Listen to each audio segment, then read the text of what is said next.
শস্য চামড়া সুপরা নদীমাদুদির দেশ বাংলাদেশ।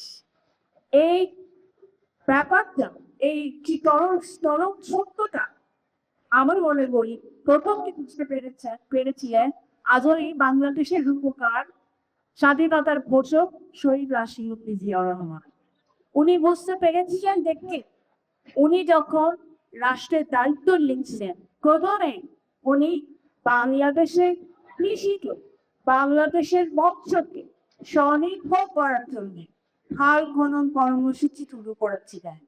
এই ধারাবাহিকতায় আজকে আমরা মৎস্য চাষিদের দিকে মৎস্য উৎপাদনকে বৃদ্ধি করার জন্য একটি বর্তমান সরকার নিয়োজিত রয়েছে।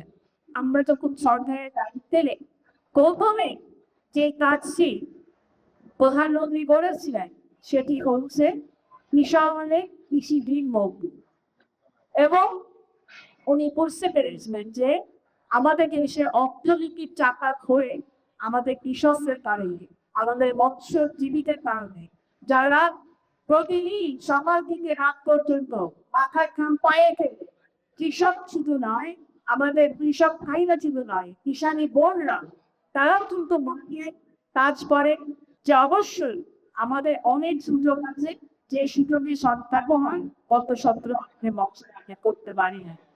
এই কারণ সরকারের কোন সঠিক গত যে প্যাকিবাকি সরকার ছিল সেই সরকারের কোন সঠিক পলিসি ছিল না, যে পলিসি না থাকার কারণে আমাদের মৎস্যজীবীরা কৃষকরা তারা ভালো উৎপাদন করতে পারে, ভালো থাকতে পারে। আমি আজকে এতটুকু বলতে চাই, যারা আপনারা মৎস্য চাষ করছেন বা এটাকে একটা জীবিকার হিসেবে আপনারা নিয়েছেন, এই জীবিকা যেন আপনারা ভালোভাবে নির্বাহ করতে পারে এবং মৎস্য ব্যবসায়ীরা যেন ভালোভাবে এই ব্যবসাটা করতে পারে, সেই জন্য অবশ্যই আমরা আমাদের মৎস্য চাষী এবং মৎস্য ব্যবসায়ীদের পাশে দাঁড়াতে হবে। আমরা যখন কৃষক ভাইদের পাশে দাঁড়িয়েছি, ইনশাল্লাহ আমরা মৎস্য চাষী ভাইদের পাশেও দাঁড়াবো। শেষ করতে চাই, বর্তমান সরকার জনবান্ধব সরকার, কৃষি বান্ধব সরকার, মৎস্য বান্ধব সরকার। আমরা চাই বর্তমান বাঙালি জাতীয়তাবাদী দলের সরকার চায় যে আমাদের 64টা জেলার প্রত্যন্ত অঞ্চলে আমাদের কৃষক ভাইরা, মৎস্যজীবী ভাইরা তারা যেন ভালো থাকে, তারা যদি ভালো থাকে দেশের মানুষ ভালো থাকবে, তিন বেলা খেয়ে পরে বাঁচতে পারিয়ে দেশের অর্থনীতি সঠিক হয়।